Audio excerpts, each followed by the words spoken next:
Welcome everybody here to Sports Hour and talking Packers with Steve. Today we'll be going through Week 7, predicting everything. First off, I do want to talk about a couple of news items. And even first off, welcome, follow me on Twitter at talking_Packers. For this show, again, I talk about all 32, but I'm a Packer fan shareholder as well. Hope to have some guests on. We're going to be talking about Ezekiel Elliott, Rodgers get down. The NFL owners meetings took place in the past couple of days and everything that came out of that. And the number one thing, at least for Green Bay Packer fans, is Aaron Rodgers. His injury affects our team. How we are going to be going forward with Brett Hundley as our starting quarterback. We did pick up another quarterback from the streets, so to speak, college free agent from Virginia Tech, who ironically wears number 4. You can't really do that for Green Bay if he ever does see playing time, let alone on the practice field for practice squad.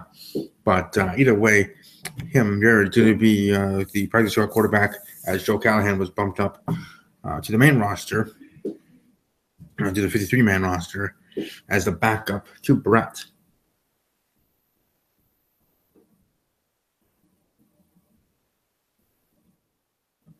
Brett Hundley. Sorry for the moment of silence, trying to see if people are able to join.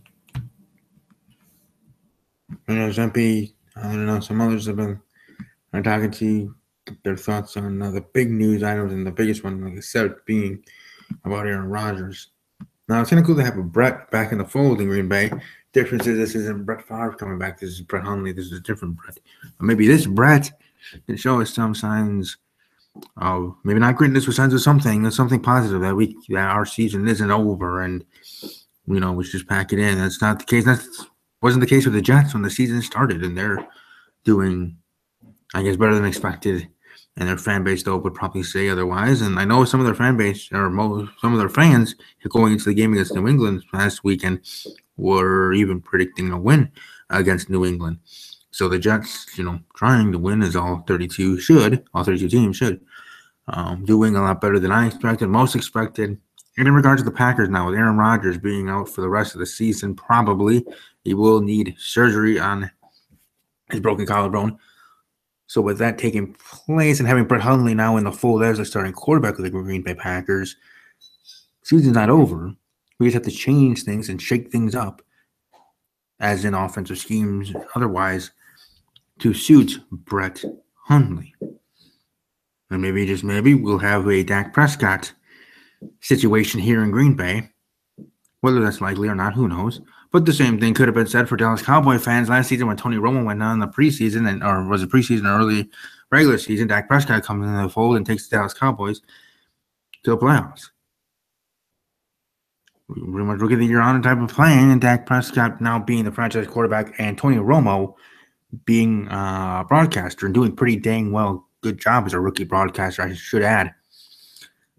Should already be going to Broadcaster Hall of Fame for how well he's done just in his rookie year. But either way, that situation with the Dallas Cowboys, yes, different.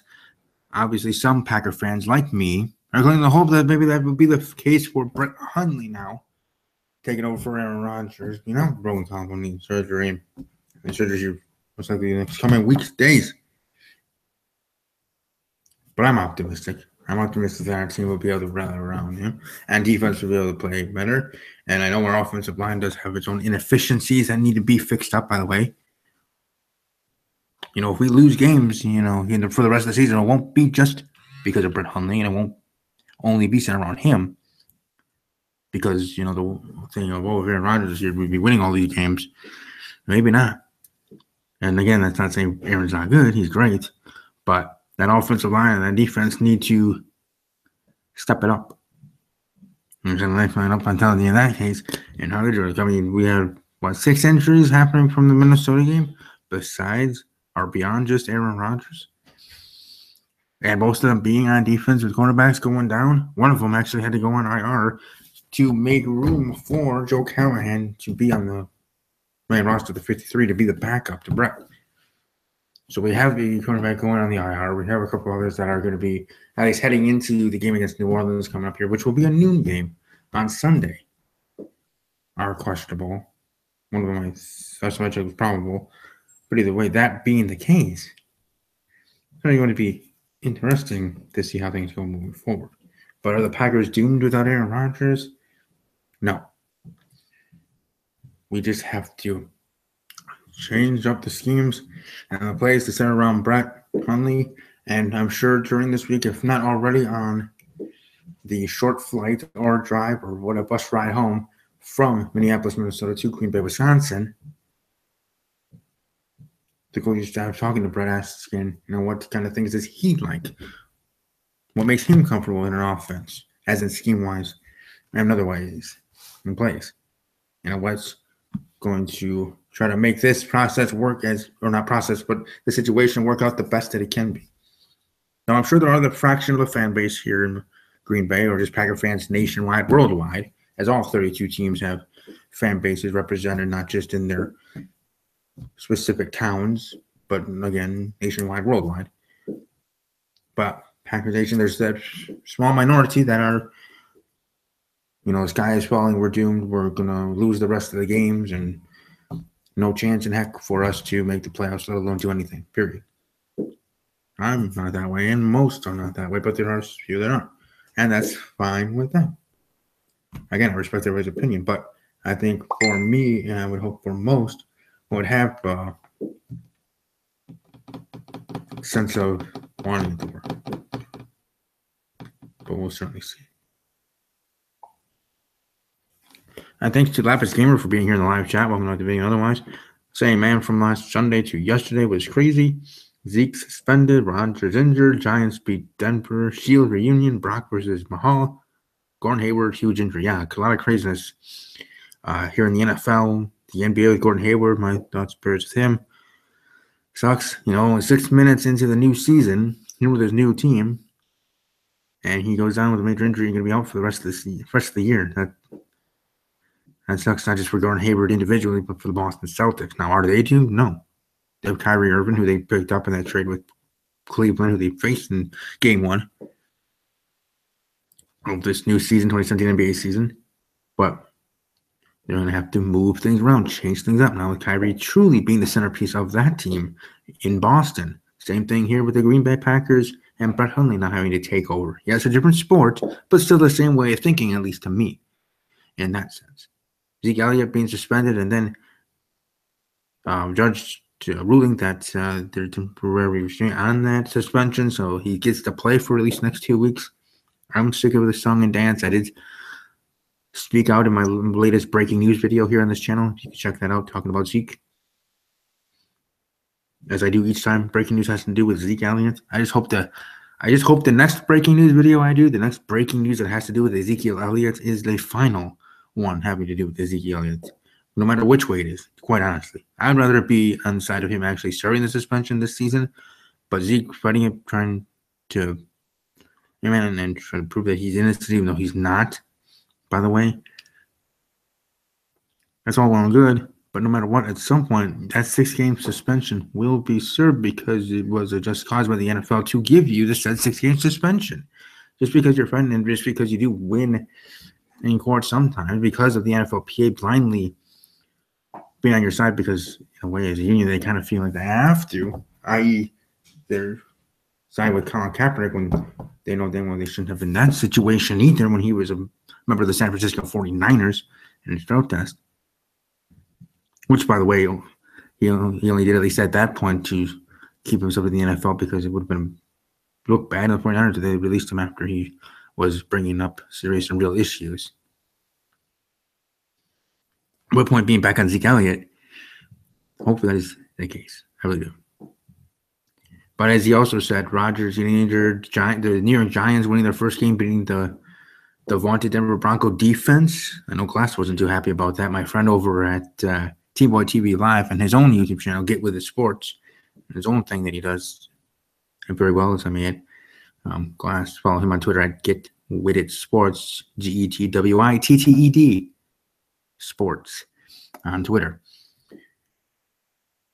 Shield reunion and Brock Lesnar versus Jinder Mahal, WWE topics, which I will bring up tomorrow night on my Steve's Wrestling Ramble show with my co-host, and hopefully a couple of guests as we predict WWE TLC, which will be Sunday in Minneapolis, Minnesota, the home of Brock Lesnar.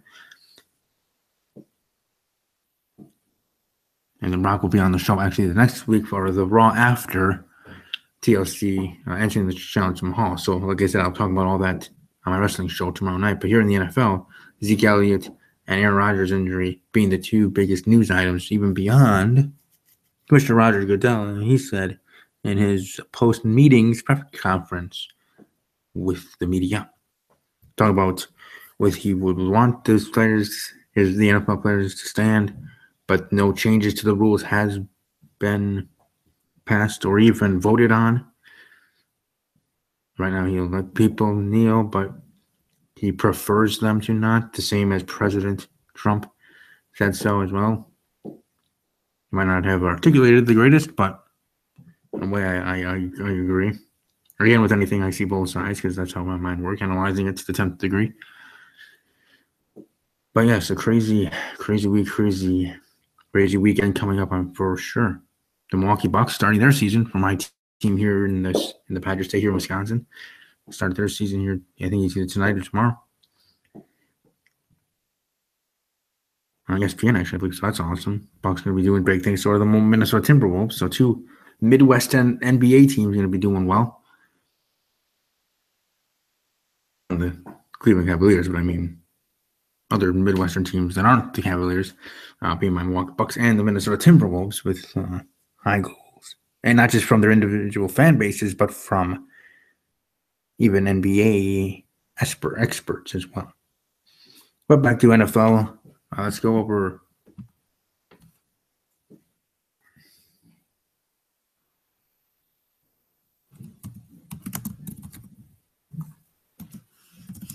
Week 6 results. I'm trying to get this loaded here.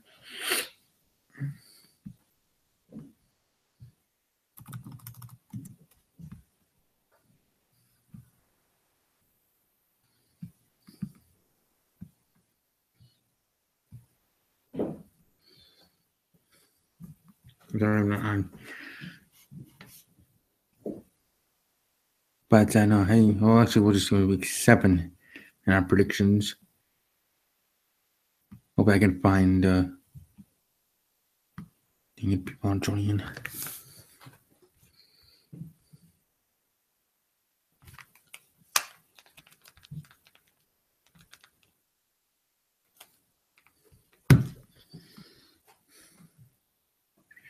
Yeah, for some reason this isn't working for me.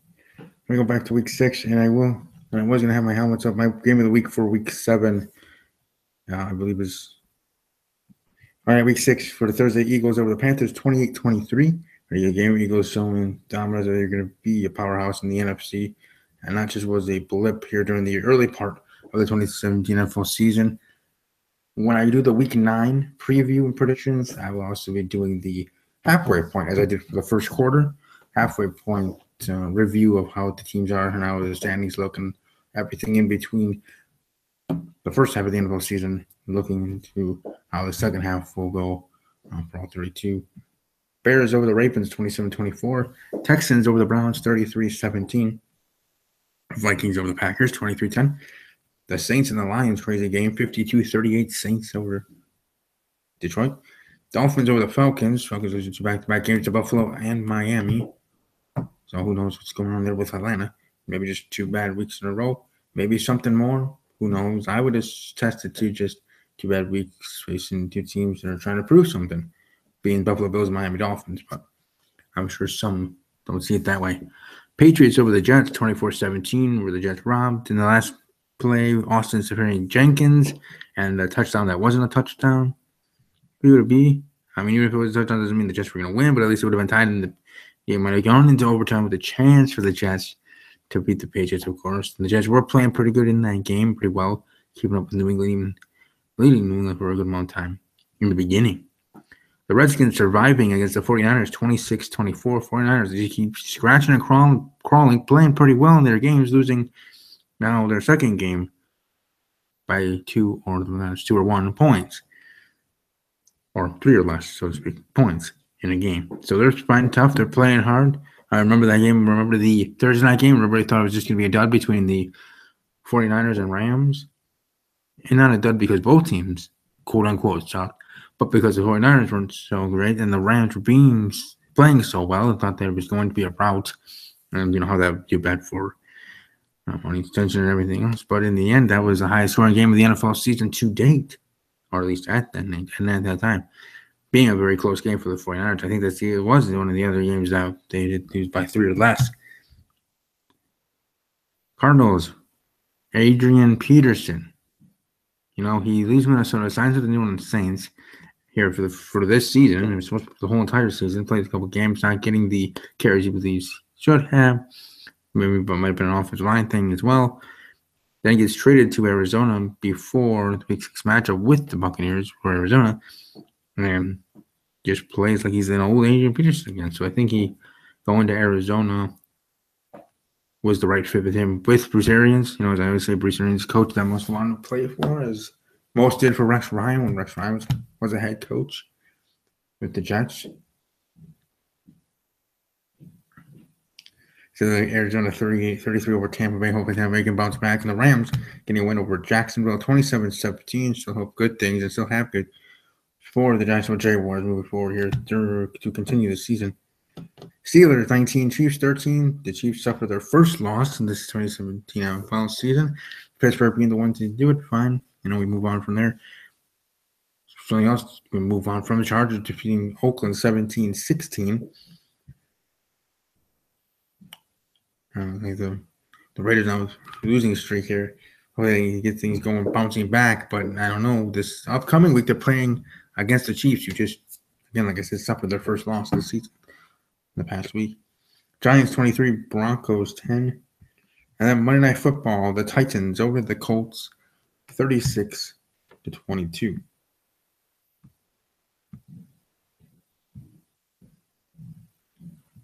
Now moving right along to week 7. Like I said, apologize for not being on the video tonight. But here for Thursday night game as things load here. Chiefs against the Oakland Raiders, Thursday Night Football on CBS and the NFL Network, and also saying here Prime Video. I'm going to go with the Chiefs over the Raiders. Raiders continuing the losing streak, unfortunately. I do know a lot of good Raiders fans, but they're going to be interesting to see how things go before they're in that team. But I'm going to go the Chiefs over the Raiders 27-13. Lindsey Bell and our Tampa Bay Buccaneers against the Bills. I have the Buccaneers over the Bills 5-28. The Vikings over the Ravens 35-13. Dolphins over the Jets 16-9. Arizona against Los Angeles, I should say. Arizona against Los Angeles. The Cardinals versus the Rams in LA. This one's going to be a barn burner.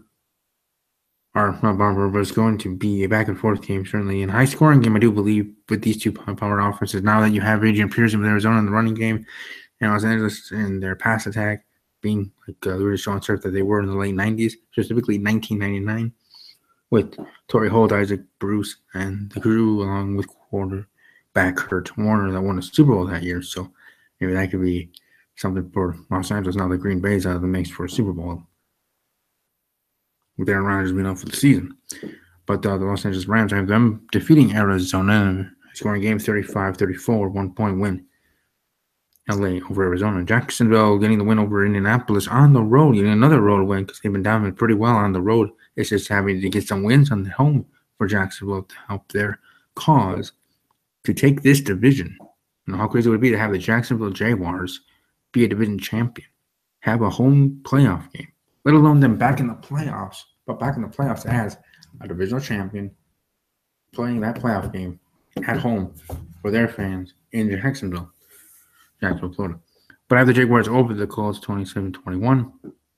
Saints Packers. I'm going to be predicting my Packers to win. I feel like we can, with our defense, be able to beat New Orleans. I mean, the Detroit Lions had a crazy game with them last week, but I'm going to go with the Packers over the Saints. Survive and advance towards thinking, I guess, in that way. But Packers over the Saints 23-20. Big Q, Team Boy TV Live is Carolina Panthers facing Jeff of OGRS Central / Leg Daddy TV, the Chicago Bears. In Chicago, Bears with their quarterback Mitch Trubisky, however you want to call him, did well in his debut as a starter Now facing a dodgy Carolina Panthers defense and pretty good team overall. Again, it's just not the quarterback versus the defense. It's just the whole team against the whole teams. But Carolina against Chicago, I'm actually going to go Chicago over Carolina 27-24. Titans against the Cleveland Browns in Cleveland. Sorry, Browns fans. I have Tennessee Titans getting the win 35-13. They're going hot potato with their quarterback situation. They had their rookie starting for the first couple of weeks, then benched him last week. That being Deshaun Kaiser. And Kevin Hogan started last week, had 3 picks himself. I mean, there was a reason they benched Deshaun Kaiser because of his interceptions for the first couple of weeks in his own right. But now going back to the rookie, where I thought that you should have just stayed the course. If you're going back now to Deshaun Kaiser, why then did you feel the need so strongly to have Kevin Hogan play last week when in the end you're going right back to Deshaun Kaiser? To me, again, just my opinion, I think it would have been best for Cleveland and best for business, best for their team, best for their organization as a whole. You got to think of this long-term plan than just this season. Because as we said for a couple of seasons, Cleveland's not going to be doing too much in those seasons as to rebuilding, to rebuild the team, to rebuild the franchise, to be something in the future. And having Hugh Jackson as your head coach, it's a good start. But you got to build upon that. You got to get a roster now centered around your rookie quarterback, Deshaun Kaiser, to be able to play better and be able to have and build that confidence in oneself and in the players to they can actually do something. But that won't be the season. That may be seasons down the road. But the point being is from last week, having Kevin Hogan and benching or putting in Kevin Hogan, benching Deshaun Kaiser, and now flipping the script and going back to Deshaun Kaiser, I think as much as Jay was best for the Cleveland Browns, to me wasn't. And I thought if you decided to start the rookie from the gate, from the start of the season, you should just head down, push forward, and start him for the rest of the gosh darn season.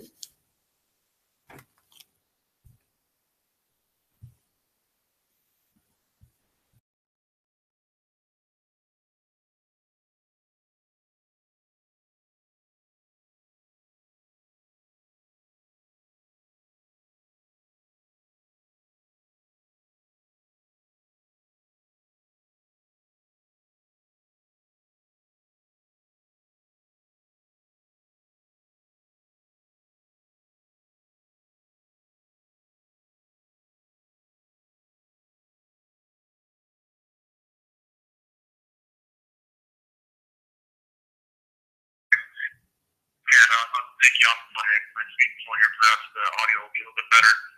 But yeah, in one respect, the injury obviously it's nothing much that you can do about a hit like that. I know I've heard a lot of talk on other talk radio shows and other avenues that are wondering whether it's a dirty hit. There's humanly really nothing that you can do about a hit like that occurring to a football player, unless you, of course, want to have everybody in a bubble wrap and just play two-hand touch all day.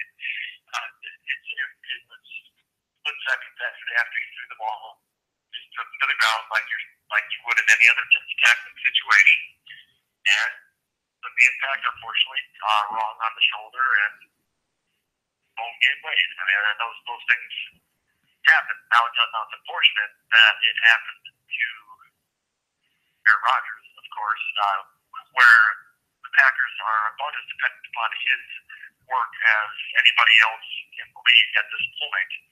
What with the struggles that we have on the defensive side of the ball and lack of running game and the mash unit of an offensive line that we currently have. However, there's nothing, there's nothing you can do about something like that occurring. Now, it's going to be interesting to see what happens moving forward to him as he rehabs. Now, it's this second collarbone injury, I'll be the other shoulder, second collarbone injury in a matter of the last 5 years. First time was markedly less severe as a cracked collarbone as opposed to the broken, completely collarbone requiring surgery this time. And as they said, now he's probably out for the year, or is out for the year. Now, it'll be interesting to see him rehabbing and coming back and see how it comes back next year. As that, if the strength comes back, the velocity comes back the way that it has been in the past. I guess that all depends on just how severe it is and how well the surgery goes. Rehab goes from there. And in the meantime, it's going to be very interesting to see how the rest of the team responds. You've got Brett Hundley as the backup quarterback who's going to be taking his spot moving forward, and he certainly showed potential in preseason games in the years leading up to now. He's got many of the same tools to a much lesser degree, but same tools as Aaron Rodgers has. In that he has the mobility, he has velocity on his throws, and he has a couple years of experience under his belt running behind Rodgers, so he has the potential for that. Drawing comparisons between this situation and whenever it was 2013, where Rodgers went down for the second two-thirds of the season. For the last two-thirds of the season, they're not terribly accurate. Last time around, he had Seneca Wallace as his backup, who promptly hurt himself in the immediately next game, and then he had Scott Tolzien, the immortal Scott Tolzien, who was his backup, who came from the quarterback factory of Wisconsin, and wasn't blowing the doors off anybody back then either. And now the Colts lost his job once again. So nobody's writing home about Scott Tolzien. From a talent standpoint, Brett Hundley is much better. He's unproven, but he's better. So it's going to be interesting to see how he responds. Much of it will be psychological, if anything, on the rest of the team, whether they still have that buy-in, have that belief with Hundley under center as compared to Rodgers. Now, as much mental for Hundley as well, of course, if it's too big for him or not, but the talent is there. That said, it's going to be very, very difficult for anybody to succeed behind the offensive line in its current state. It's just been remarkable that for the first time all year, this last week, they had all 5 starters on the offensive side of the offensive line on the field at the same time, and that lasted all of like a quarter. And Boulaga got the concussion, which I've not heard reports on how severe that concussion is, but Bakhtiar had the hamstring flare up, and just from there, Lane Taylor was out. And we already, of course, are missing 3 primary backups behind him. What was Briggs and the other backups that they have behind him yet. So it's going to be very, very difficult for anybody. I don't care if you bring in Tony Romo or Colin Kaepernick or whoever you might think of, anybody to succeed behind that line. But the mobility of Hundley will help. So all this to say, I don't think the season is lost per se at this point, but it's going to be very important to see how they respond in this next game. James, of course, looked very good playing against the Lions this last week, and our defense and the coverage issues that we've had. Hopefully, Kevin King is getting ready to come back soon. That would be nice. If they're going to struggle against an offense like the Saints, they're heck of an offense. So I don't know that we're ready to be in a track meet with them. I think this next week will be difficult. But after that, schedule light, and then we have a bye week. So if they respond well mentally, we still got a shot. Everything's still in front of the Packers at this point. 4-2. End of the world's not here quite yet, but my goodness, it hurts. So it's going to be interesting to see what happens moving forward. Oh, yeah, that's for sure. First, I want to tell everybody that's watching live or archived, this is Tyler. Just for those that I didn't properly introduce him before he gave his thoughts. But also to ask you, I think in my end, wait and just survive to get to the bye week, and then from there, putting true game plans and a plan of attack. And I'm sure they're doing that already now. But during that bye week, during that time off, being able to to make Brett Hundley more comfortable, the type of offense that he's fit, where Brett is Brett, Aaron is Aaron, as even Brett Hundley said himself. And I liked I don't know if you were able to hear or see the interview, or I mean press conference of Brett Hundley after the game against the Minnesota Vikings last week. But I enjoyed more so of his confidence more than specifically what he was saying. And even then, I was liking just his confidence of, we're moving forward. I'm now the quarterback, and Aaron is Aaron. He's great, but I'm Brett, and I'm going to do the best I can do for the Packers and being the starter and forge his own path. You never know. Depending on how well he does, we could have our next franchise quarterback could go from Brett Favre to Aaron Rodgers to Brett Hundley. Who knows? I don't want to crown him because he had, really hasn't started the game yet, but as he will against the Saints. And even no matter how well he does that, still, it's unknown. We still have to go to the rest of the season. Point being is you never know. And with Brett having that confidence, I like that. I like that confidence in him. As I say, all quarterbacks have egos, some more than others. But with Brett and how he exuded himself, at least in that moment, in that press conference with the masses that are the media, I certainly liked it. Were you able to see or hear any of his sound bites from his interview after the Viking game? No, I've had some difficulty hearing what you've been saying here. I don't know if the audio is not connecting very well on your phone or what, but I didn't catch your question at the end, but I do want to hit upon something that you brought up kind of midway through there that I did catch. You mentioned the idea of tailoring the offense around what Hundley does well. That will be a key point. I know in one of the sound bites you mentioned that he's got a couple of years invested, 3 years, 4 whatever it's been now, invested in Hundley and a couple of years in Callahan, invested at this point, and that's of course important from the standpoint of we wouldn't have kept him around if we didn't believe in him, but it's also important from the standpoint of he knows what he does well, what he doesn't do well, and he can tailor the play calling accordingly. That's not something that's quite as easy to do, bring someone off the street. If you're going along the lines of Kaepernick or RG3 or whoever you might go along getting.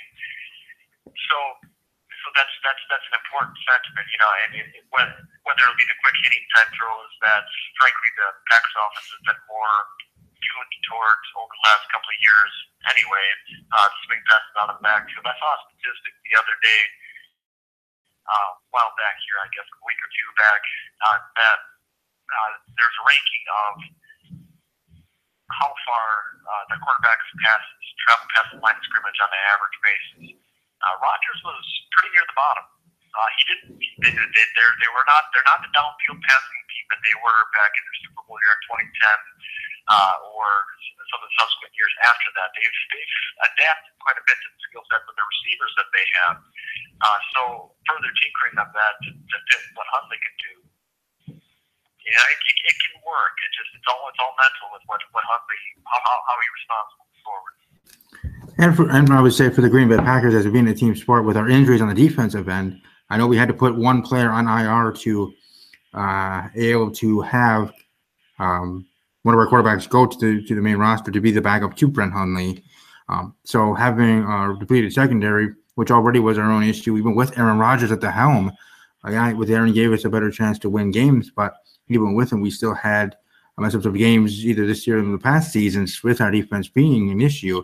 So as I even said earlier in the program, that whether we win these games or lose these games moving forward, it's not all going to be on the shoulders. It shouldn't for any quarterback, but specifically here in the Green Bay Packers situation, won't all be on the shoulder of Brett Hundley, and it won't be on the swamp because our defense, with our injuries and just and our own issues tackling and otherwise, we really need to shore that up. Everybody needs to play better now with Aaron being out, step up their game and all other aspects of play, defense, offensive line, otherwise running backs, wide receivers, everyone, and to rally around Brett Hundley. And like we were talking about, tailoring the offense to Brett's liking, just get past the Saints game, whether we win or lose. Hopefully, obviously, we hope we win. But then when we get to the bye week, really hunkering down, of course, and getting a game plan, something that is adhering to Brett and what he likes or what he's used to, and maybe even some schemes from his college days or whatever they feel like, or things that he's noticed from watching Aaron, whatever, and however that Brett expresses to the coaching staff that then they can take to build a game plan, to build an offense around Mr. Hundley. So it is going to be interesting moving forward. And I know the Packers being our main thing as fans of the Green Bay Packers, but since I do have you on the horn for a few more minutes, any thoughts on with Roger Goodell and the anthem protest, or anything on Ezekiel Elliott and this song and dance back and forth with his suspension? Oh, the anthem protest. I don't know. I mean, I don't. I try to stay out of that realm. Okay. To be one sided, I think it's not something that's real to my life. I don't experience the issues that they are protesting, so it's hard for me to take a position one way or the other. But I understand, and I've seen the statistics, and I believe them. I don't think they're lying when they're talking about the struggle that they face. So it's an important issue. Of course, it's an important issue. Now, the manner in which they protested, I know a lot of people have issue with that, with the kneeling during the anthem, and completely understandable. If you've served in the military, as I know you did, or if you had a family member that died in service, you would get very upset if someone was not paying respect during the anthem. So I get that. With these recent meetings, though, although it took probably too long for it to get to this point, meetings between the NFL Players Association and going about ways to actively work towards positive social change, I guess in the end it accomplished its goal, for better or for worse, or at least has taken a step in the right direction. So for that reason, perhaps it ended up being a positive, but. And we'll see where it goes from here. I don't know. I can't say much beyond that. I understand both sides of why they're upset. I don't know what to say beyond that, but the fact that it seems to have generated some results can only be a positive from here forward. If it keeps the dialogue open and it keeps it at the forefront of the national consciousness, I think that can be a positive thing.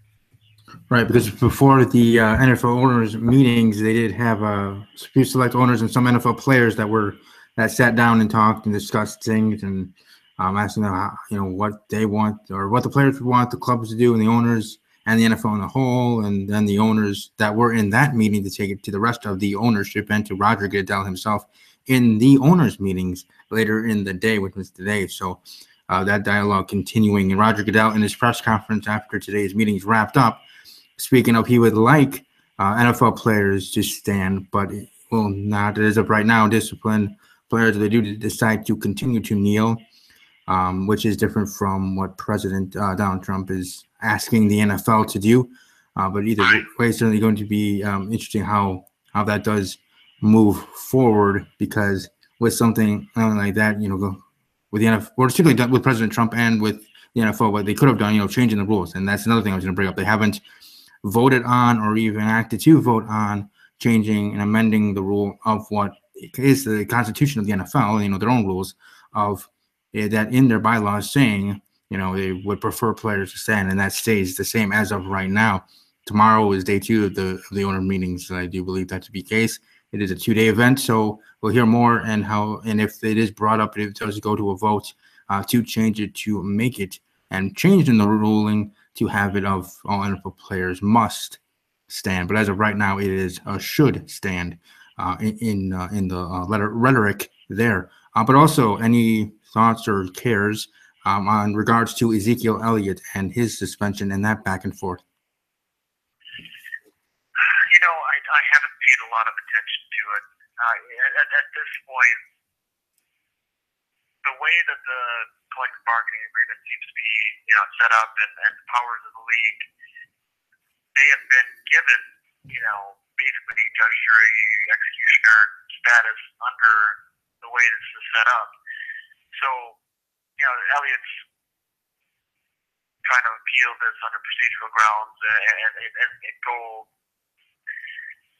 basically trying to delay the inevitable, but in the end, it's like being in any other sort of employer-employee relationship.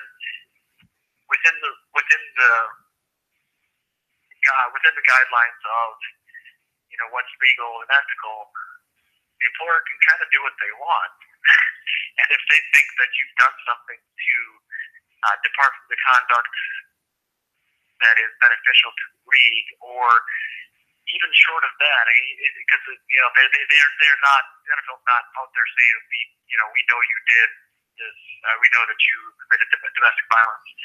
I don't know the details of the allegations. I don't know the details of the proceedings. I know very little of the background. But even short of them saying that, what they could still say is that your conduct opened us up to embarrassment and throwing a poor light on the league. And they don't necessarily, an employer-employee relationship, and again, I'm not an attorney, I'm not trying to put forth any sort of legal opinion here, but my understanding is they don't have to put forth any more than that. You made us look bad.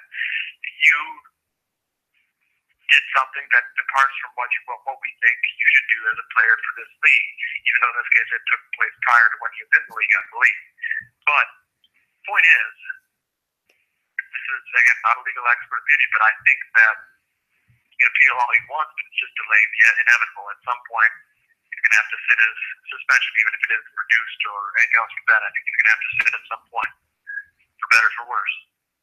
That's all I really know about it. Yeah, and that's what I was saying with my latest video that I did here on this channel, talking about the breaking news where with the NFL judge putting a restraint on the NFL to have the suspension start right away. To me, I think this song and dance is kind of stupid. I can see it from, I guess I understand the legal ground for Ezekiel Elliott trying to clear his name, though he doesn't have a name to clear because there is video evidence of him doing things and go from there. So I would think that there's open and shut case for the NFL, and the inevitable is going to happen. He's going to have to serve the 6 games, whether you want to serve him now and get it over with. You see what the schedule is to be for the Dallas Cowboys, right? It's already the start of the season. You know where your games are, who you're facing, this and that for the schedule. So not to take your medicine and deal with it and be out for the 6 games, I would have said from the start of the season, and would be able to be back by now here, or actually almost now. I think this would be the last game that he would have to would be part of the suspension, because there was a bye week here in the first 7 weeks for Dallas. So then he'd be playing in Gates. So I think it would have been better for him to do that, but the NFLPA, as they always do, stand blindly behind their NFL players. I guess that is their jobs, and that's why there is union for the players, being the Players Association, which is good for the players. I mean, for me, if I was an NFL player, use that for all I can for any of my issues or things that I may have, and have them be my middleman. But in this situation, just as I said earlier in the program about Colin Kaepernick, I'm just doing that for Zeke, fine, whatever, but now it's gone a little bit too far for me. It's just get to a point of your suspension is going to happen. Would you rather have it happen now, get it over with, and move on and play again, or be back and forth? Yes, you'll be able to play, but in the end, that inevitability, as you brought up yourself, is going to be happening. You will have to serve that suspension. I don't think it will be reduced. It will stay 6 games, especially the more and more that Ezekiel Elliott and his team, the NFLPA, fight it and even get these injunctions ruled in their favor, that making it less and less likely for Roger Goodell, who is judge, jury, and executioner in all rules that have to do in governing the NFL players of his league, that then this NFL suspension, if he does lucky to make it for the rest of the season, then next season he's going to be starting, and that will be in its own unknown, because now going back and forth in this song and dance and different decisions being made by different judges and different judges going back and forth, signing with the NFL, now signing with Zeke and everything, and going back and forth, as I said, making it unknown and making it a headache for the Dallas Cowboys and their teammates. They keep up to answer these questions, being asked by reporters, and just having to deal with, okay, are we going to have Zeke this week or aren't we? With this or that, Zeke, for the better of the Dallas Cowboys and for his dang self, should take his medicine and move on from it. Because the bigger issue and the bigger thing, even beyond football, beyond Ezekiel Elliott as a player, and beyond the suspension to actually start, and that clock starting of the 6 games, is Ezekiel Elliott, the person, and him getting help, because I think there is an underlying issue. Him growing up more, being more of a man, and also stop wearing that stupid half shirt stuff. We know you have muscles. We got it. But beyond that, because I'm sick of that. I know that's nitpicking and stupid, but just a little thing among the bigger serious issues. that him just needing to grow up. I think that aspect needs to be cared about, talked about, dealt with more than this other aspect, which yes does matter to the NFL and to the team. Okay, but the bigger thing is himself, is his future, because there is life beyond NFL football. There's life beyond football, period. Especially for those that played in high school, played in college, that weren't even given a chance to play in the NFL due to injury or any other reason to determine on whatever, different players in their position to why they weren't able to play in the NFL, why their careers ended in college. And for those players and for those men that played college football and weren't able to play in the NFL, now Zeke Elliott being one that is now in the NFL, making that money, being a good player, he did deserve it, he did earn it. All right, I'm not saying he didn't, but for him to stupidly and in his young, dumb way, in a way, throw it away by doing what he did, by acting the way he did, and not just being young and dumb, but knowing full well what exactly he's doing, because he's not that dumb, especially doing what he's been accused of doing. Okay? You have to have assumptions on your head, knowing and doing those things, him just being a cocky SOB in that way. And it just upsets me in that way because of him almost screwing up his career. And again, screwing up his career that doesn't even have to do with injuries, screwing up his career, because that happens in the field of play in football. But screwing up his career and his off-field antics, his off-field partying, and his other situations that he gets himself into, because we hear this all the time in other players.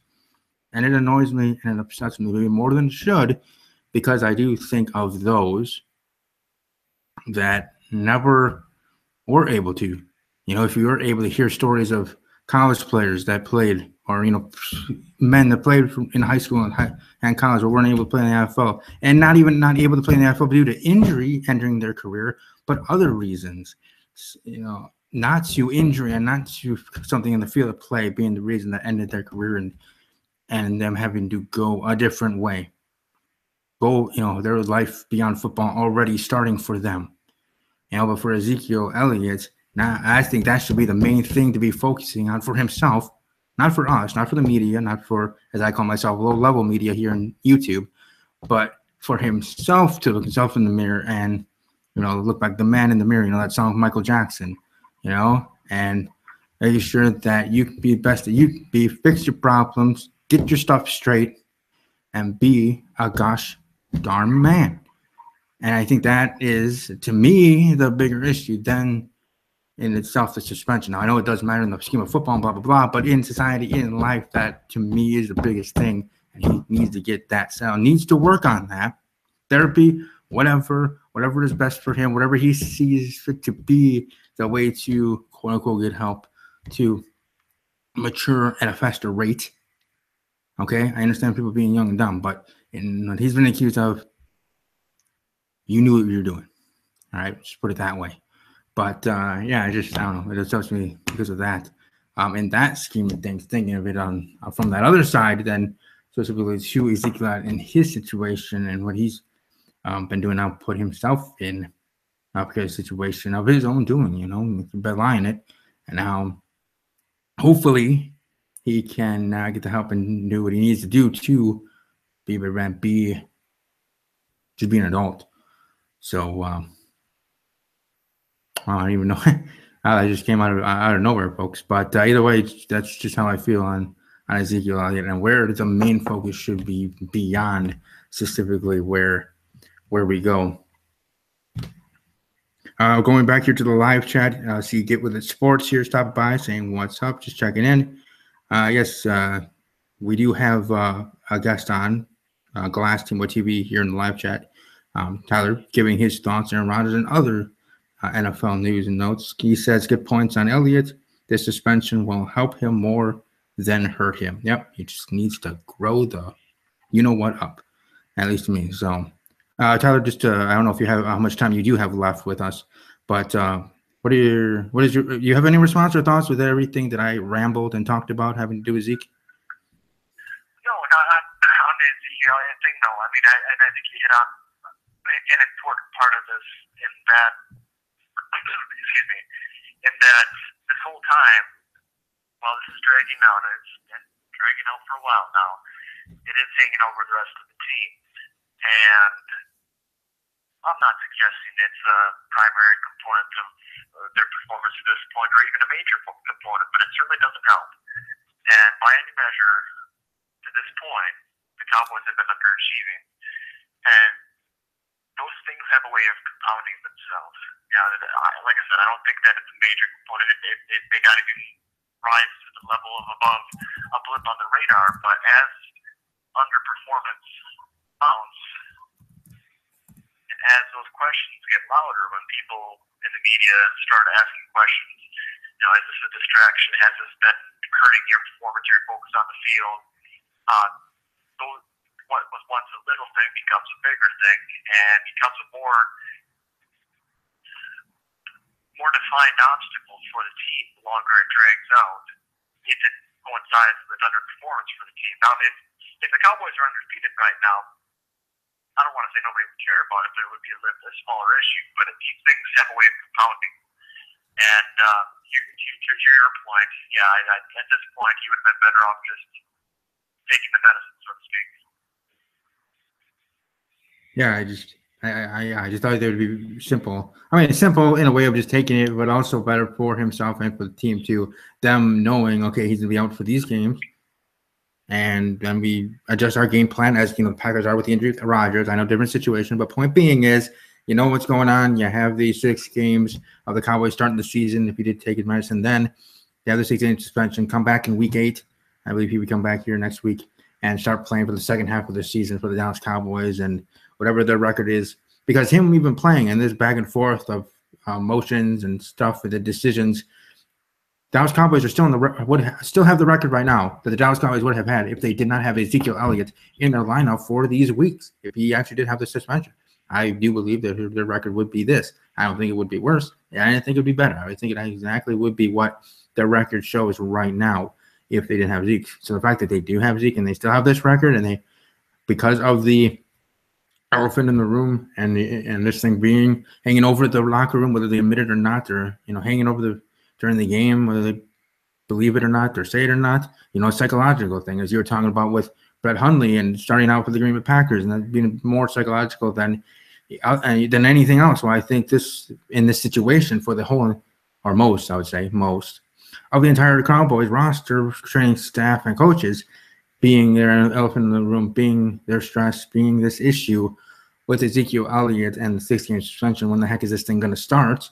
Because I'm sure they've realized, whether they say it or not publicly, that they know that it will happen. It is inevitable, as you said. Now, I said a couple of times, that it is going to happen. Would they rather have it happen now or have it happen next season?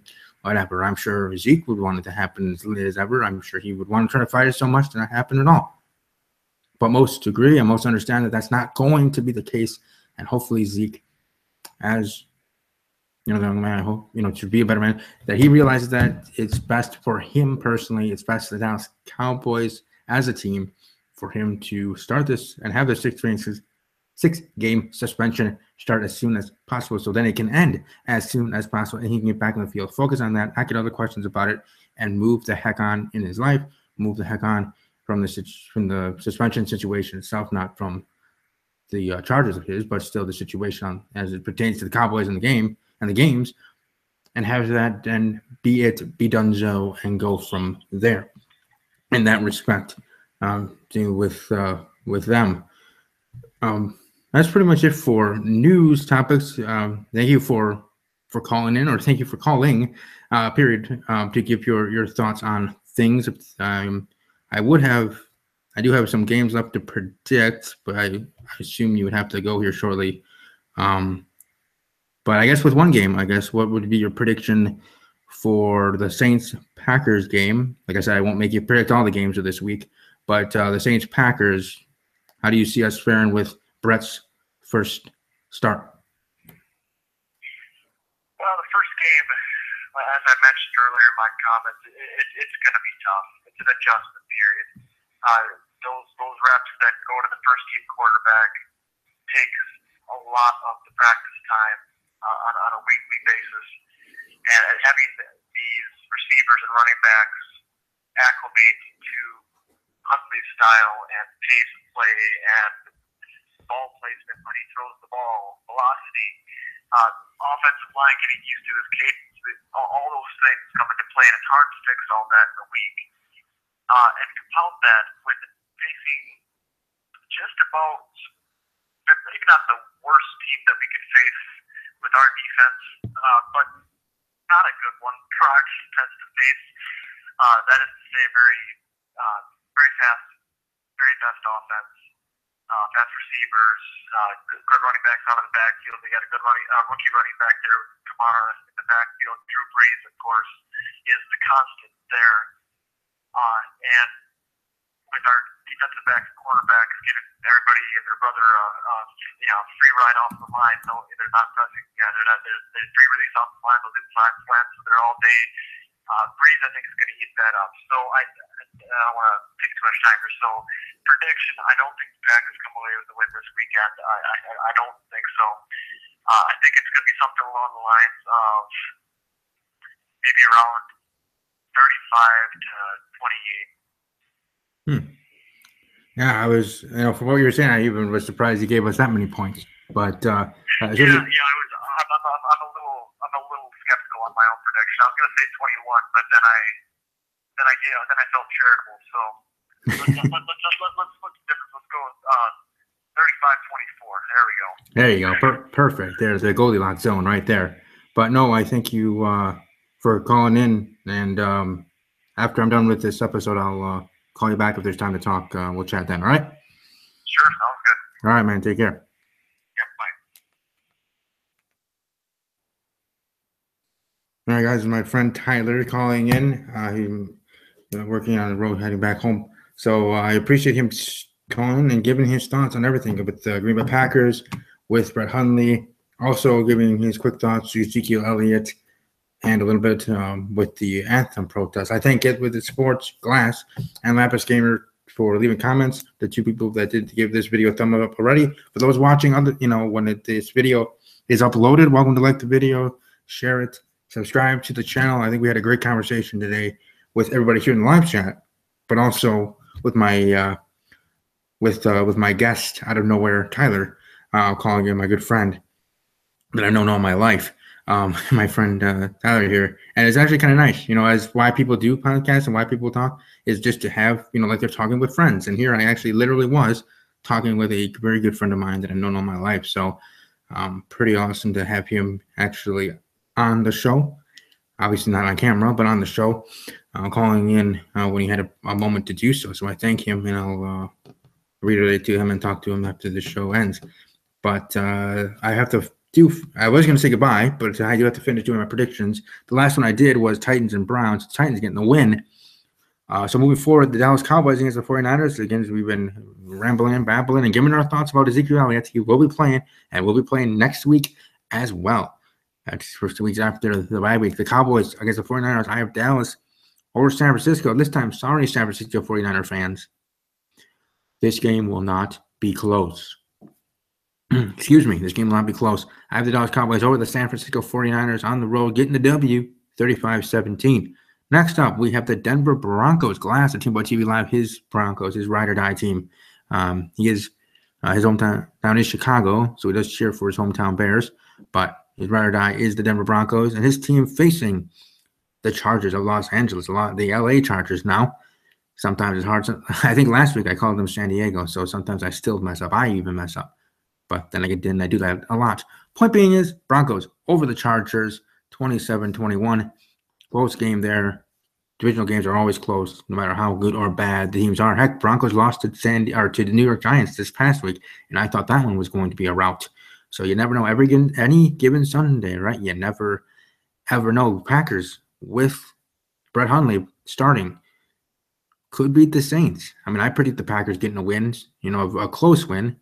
3 points or less win I have in my prediction earlier in this episode, and earlier in the prediction, as I was predicting before Tyler was able to join me and speak so eloquently about the topics that we did speak about, that I actually did predict the Packers winning, not just because I'm a fan of them, because I did believe that, with something new, whether he's great, bad, or awesome, whatever the point being, I think Green Bay can get the win. So the Packers could actually beat the Saints, even after how the Saints did just tore up Detroit's defense. Because, again, it's the teams facing each other, not just the quarterbacks facing each other. But point being is we could have upsets happen in the NFL. It could happen any week. Just like we had the Giants defeat Denver last week, you could have the 49ers out of nowhere. Biggest surprise, biggest upset. 49ers beating the Cowboys like 23-20 or something. You never know. That's why they play the games. Things happen. Now, we assume things won't happen. We assume the Titans will crush the Browns into the ground. But you never know. I thought the Patriots were going to crush the Jets in the ground last week, and in runaway, they almost lost that game. Or at least they almost had the chance to tie the game, go into overtime, and then lose the game. So the chance of losing it, I thought there was going to be no chance in heck for that to be the case. But it was, and it was close. And the Jets were actually outplaying the Patriots for a good portion of the game. That's true. I mean, as a Patriots supporter, that was what happened. That's what my eyeballs were telling me, as Skip Bayless and others say. Stephen A., what does your eyeballs tell you? The eye test. Well, the eye test and watching the Patriots-Jets game, Jets actually played pretty well. They play like an NFL team, a team that's not tanking, that's actually trying. And that's a good thing. If I was a Jets fan, I'd want that. As much as, yeah, we'd be able to tank it and get the quarterback, the crowned one, so to speak, to be the number one quarterback drafted next season in the NFL draft, which will be taking place. Also breaking news, the 2018 NFL draft will be taking place in Jerry's World at AT&T Stadium, at the actual stadium. Not at a convention center, not at this or that, not outside like in Chicago, Illinois, which was awesome. Not because it was close to me, but because it was outside and had that outdoor feel and experience with the NFL fans. But this time it's going to be in the stadium, in Jerry's World, in AT&T's. That's going to be interesting. That's where the NFL draft will take place. So there you go, for those that may not have heard that news quite yet. Moving right along, the Cincinnati Bengals against the Pittsburgh Steelers. Steelers being the one to give the Chiefs their first loss here in the 2017 NFL season. Here I have the Steelers beating the Bengals in a close game. I would say a close game where the score indicates they're not 27-17. Bengals actually playing tough, maybe even leading at halftime, but the Steelers running away near the end. 27-17, Pittsburgh over Bengals. Norb Cam, a friend of mine who was a guest on the show for the first week when the Packers did face Seattle. The Seahawks facing the Giants. Giants getting their first win, but now facing Seahawks team trying to get their own right, or coming right off a bye as well. Seahawks coming off a bye. You never want to face a team off the bye, because for the New York Giants, it's going to be bye for you, because you're going to lose.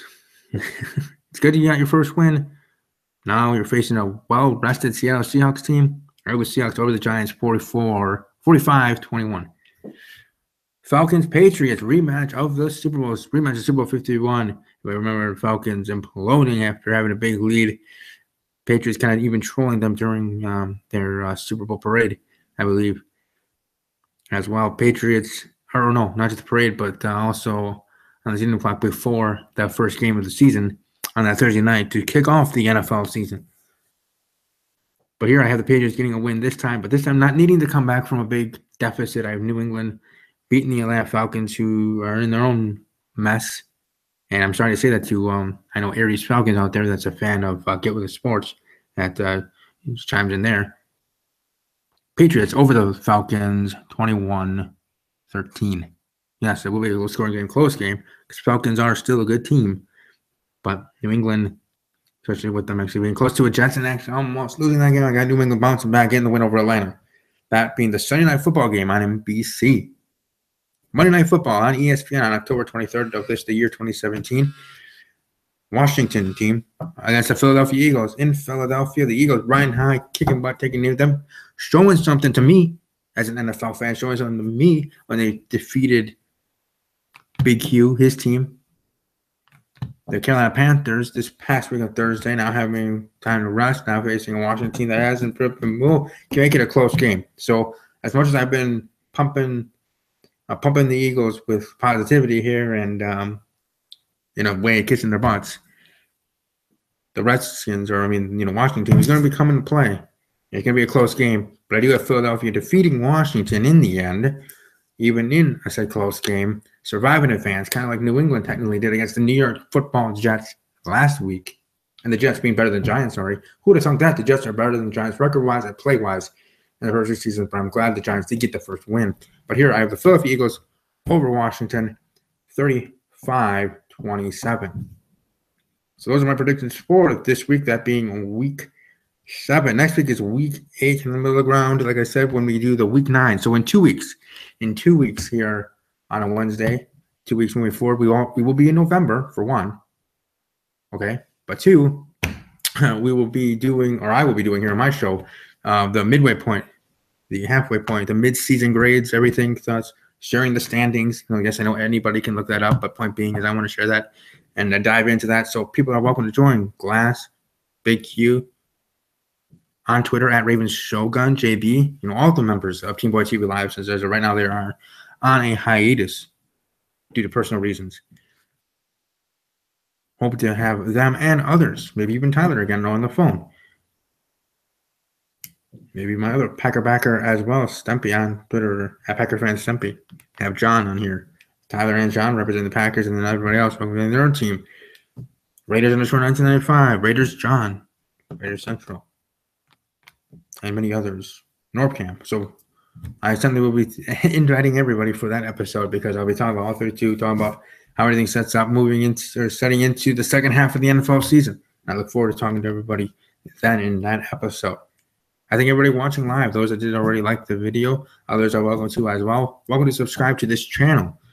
And if you do subscribe, you are also more than welcome to ring the bell. You don't have to, but I do implore that you think about it at least. Give it a half a second thought to ring the bell. First one to know when I go live. You don't have to click on every video.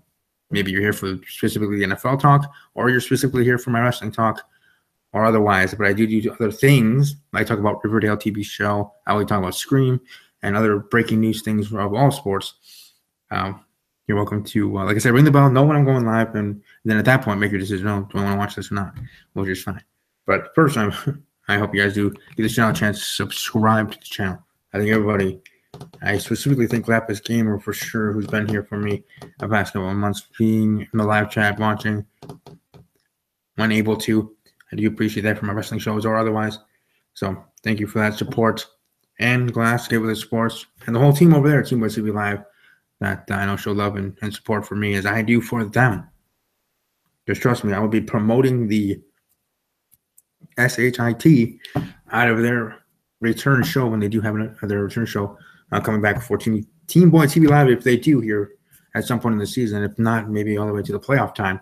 Whenever they do come back, whenever they let me know that they're coming back, whether they have me on the show or not. The point being is when they do, trust me, I will be promoting that video before, during, and after enough times that'll make their head spin for sure. Like, they'll appreciate it, but they'll be like, okay, calm down, dude, sort of thing. But either way, I do support them. Great content, great people, even more so than their content, great people individually as well. So I thank them for their support, and I'm always there to support them. And I mean that, bottom of my heart. It's true, it's dang true. And hi, Renee, thank you for stopping by here. Welcome to like the video yourself. Everybody, thank you for watching. Enjoy the rest of your evening. I will be back tomorrow night, Thursday, 7 p.m. Central, 8 p.m. Eastern for Steve's Wrestling Ramble. WWE TLC, my predictions there with me and the crew, along with some great guests, hopefully. Monty's Corner, Raunchy Mikey, and some others will be able to join us to talk WWE there in that time. Enjoy your evening, and above all else, as always, take care.